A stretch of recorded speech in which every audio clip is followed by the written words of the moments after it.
Gilbert from Sanjarbasi. This is the Rorschach, Georgia update from the 5th of February, 2026. Quick summary of what's going down in Georgia.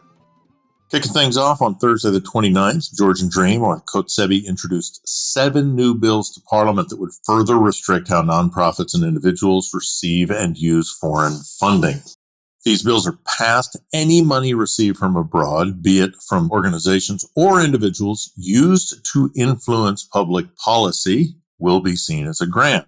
So recipients will have to get official government permission before they spend this money on any political activity or anything that could be considered political activity by the OSCE courts. Otherwise, they'll face up to 6 years in prison. Yup. Another major change, one of the proposed bills will also ban salaried employees of foreign-funded NGOs from joining a political party for 8 years. As soon as news surfaced that the OSCE wanted to ban people working in the NGO sector from entering politics, many media organizations and individuals were quick to point out the irony. Current Prime Minister Irakli Kobakhidze and Speaker Shalva Papuashvili were themselves heavily involved with NGOs and foreign grants before moving into politics. Public records and their own official biographies show that Papuashvili spent 17 years at the German Agency for International Cooperation, while Kobakhidze's career includes roles at USAID and the UN Development Program, as well as a position on an expert committee for the Open Society Foundation. Despite these clearly documented facts, Papuashvili lied to reporters that neither he nor the Prime Minister had ever worked for an NGO. Yet another restriction was proposed by the OSCE Parliament on Tuesday the 3rd during a parliamentary session. Member of Parliament Levan Machavariani asked whether the state should impose sanctions on groups that refuse to recognize the government's legitimacy. Head of the Legal Affairs Committee said he was ready to draft specific criminal charges against any individual who publicly urged others to boycott the laws or reject the government's legitimacy. This proposal directly targets people who still protest the 2024 parliamentary election results. For now, the committee is waiting to see if the rest of Parliament supports the idea. Meanwhile, Thursday the 29th, Education Minister Givi Mikanadze announced that the government will merge Tbilisi State University and the Georgian Technical University. Ruling regime is fast-tracking this move as part of its major education subjugation program to consolidate resources, or so they say. Mikanadze says the merger will improve international rankings, but the sudden announcement sparked an immediate backlash. Critics say the reform allows the government to increase its control over universities and push out professors who do not support the ruling party. Spontaneous protest marches soon followed, with students and professors taking to the streets of Tbilisi to demand autonomy for their institutions and an end to the reorganization and subjugation program.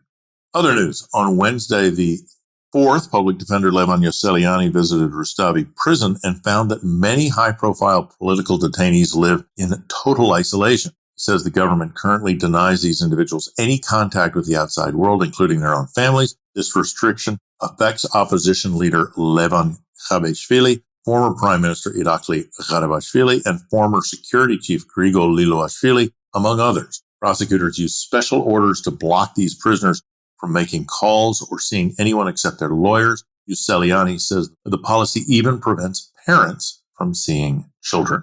Next up, same day, 24 members of the Organization for Security and Cooperation in Europe, OSCE, activated a rare investigation tool called the Moscow Mechanism to look into human rights violations in Georgia. This move creates an independent mission of experts to document attacks on civil society, media restrictions, and the use of the justice system to suppress political opposition. A group of countries, including Germany, the UK, and Canada, says their concerns about the government's actions have only grown since late 2024. The investigation can proceed even without official permission from the Georgian government. Experts will now gather facts and provide recommendations on how to address the documented harassment of journalists, activists, and opposition politicians.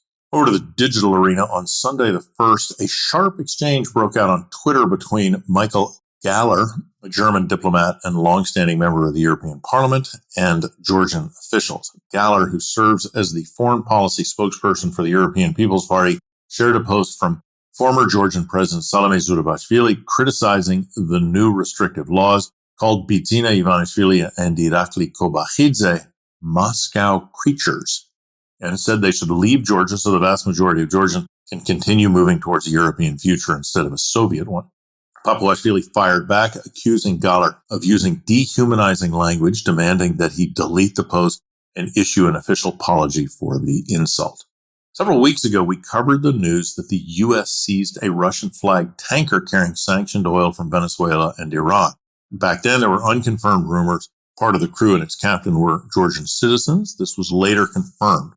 On Sunday the 1st, the U.S. Embassy in London confirmed to the BBC that while most of the crew will be returned to their homes, the captain of the ship, Avtandil Kalandadze, will face trial in the U.S. Shifting gears, on Wednesday the 28th, workers at the Azoti chemical plant in Rustavi in eastern Georgia went on strike to demand a monthly pay increase of 300 lari, which is just over $100. Employees rejected a 4% salary increase offered by the administration, saying the current pay does not keep up with rising consumer prices and their heavy workload. Management said the strike is illegal and threatened criminal charges. All production at this massive plant has stopped, including the oxygen facility that supplies local hospitals. Strikers say they will continue their protest until the administration agrees to negotiate fairly. Crime news: on Thursday, the 29th, police arrested a man who shot at a police building in Kutaisi. The person shot the building from his car using a hunting rifle, damaging the building's facade, but not injuring anyone inside. His motives remain unclear. He faces up to 7 years in prison. More on crime. On Friday the 30th, Anti-Corruption Agency announced it had arrested 21 people across Georgia for various corruption-related crimes. In these instances, suspects helped men avoid military service by creating fake medical diagnoses. In another case, 4 doctors issued false disability certificates to over 300 people so they could collect disability pensions.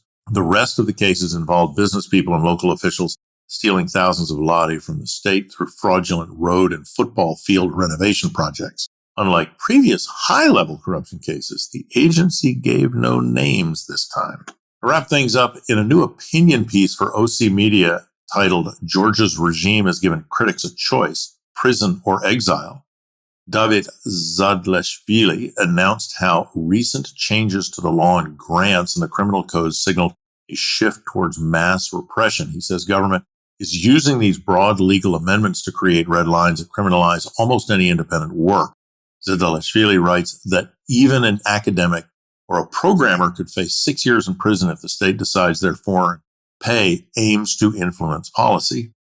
Zadleshvili says the regime does not need to jail everyone to win, but only needs a few high-profile cases to create a chilling effect.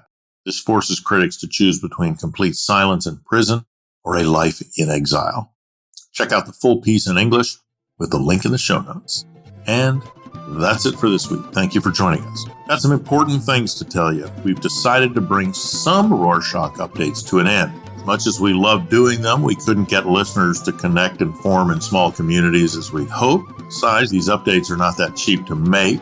But this one, the Rorschach Georgia update, will stay. Fear not, we'll be here now and in the future. Nachmandis.